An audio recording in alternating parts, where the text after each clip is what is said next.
So Simon, welcome. You're one of the leading experts in the field of international trade and have also been publishing the very well-known Global Trade Alert for over 10 years now.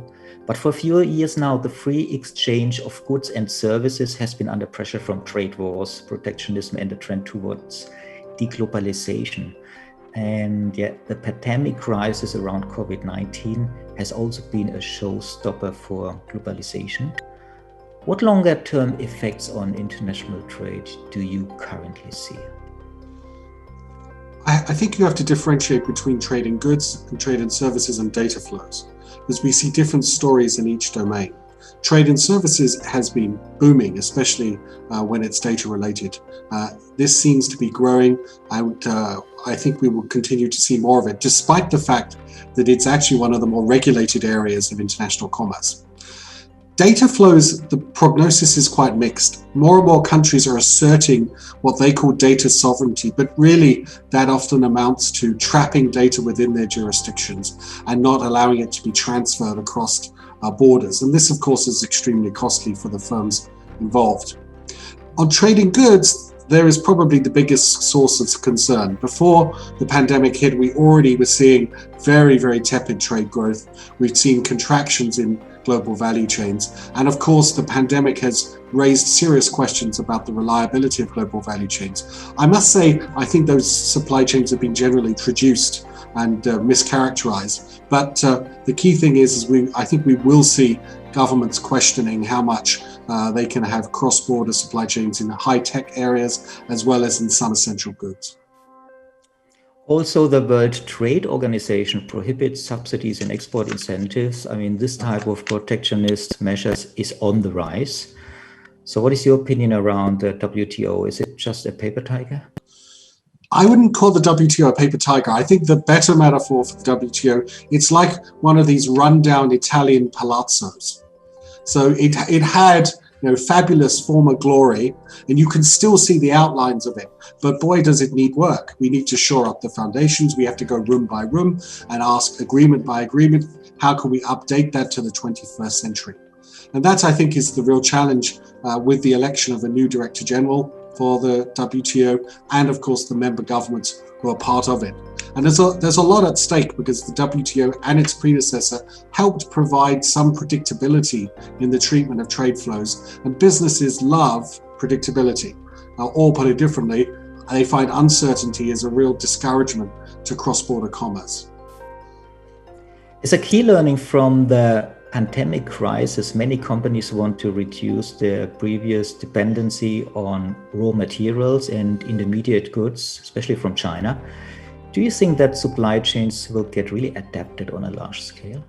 I must say I have some doubts, but I think the answer really will depend product by product and sector by sector. Supply chains just differ enormously in terms of complexity and the degree to which the attractions of China are relevant. And of course, the attractions of China is not just a very attractive wage productivity ratio, it's good infrastructure, at least compared to local rivals and or local alternatives. And these attractions are not going to be replaced by Vietnam, by Cambodia or by India anytime soon.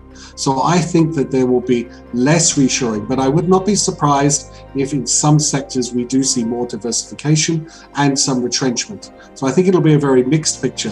One thing is for sure, I think announcing the death of supply chains, especially those tapping into China, is very premature.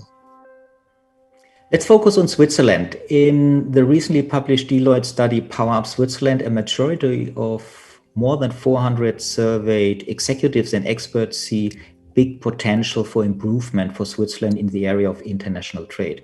So what do you think are maybe the most important advantages of Switzerland from a trade perspective, and in which areas does it need to improve? You know, when I thought about that question, I mean, my mind first goes to all of the different trade agreements that Switzerland has and the great infrastructure and the connections it has with the rest of the world. But then I realized that what really matters is, do we have the people, the experts, the executives who can make the most of those particular opportunities. And that takes me back to the mindset. I think what's critical is that people in Switzerland realize that their very high living standards are a function of being able to supply really high-priced and high-quality goods and services all over the world.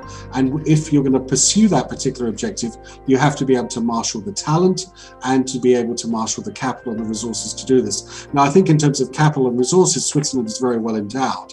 I think on the area of talent, we have some work to do.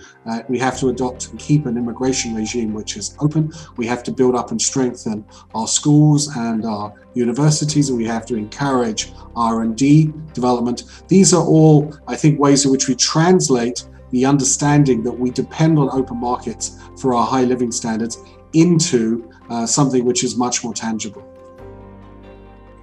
To what extent does the trade conflict, some say trade war, between the US and China affect really Swiss companies and the Swiss economy?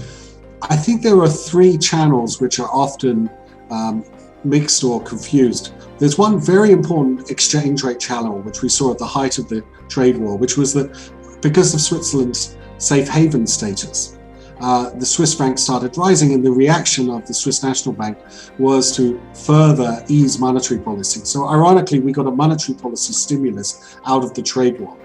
A second important area is, of course, Switzerland exports lots of capital goods, lots of investment goods. And the trade war created a lot of uncertainty about policy, not just in the United States, China.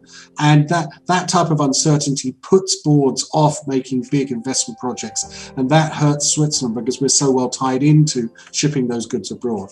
The third dimension is, of course, where we have Swiss firms which have subsidiaries either in the United States selling to China or in China selling back to the United States.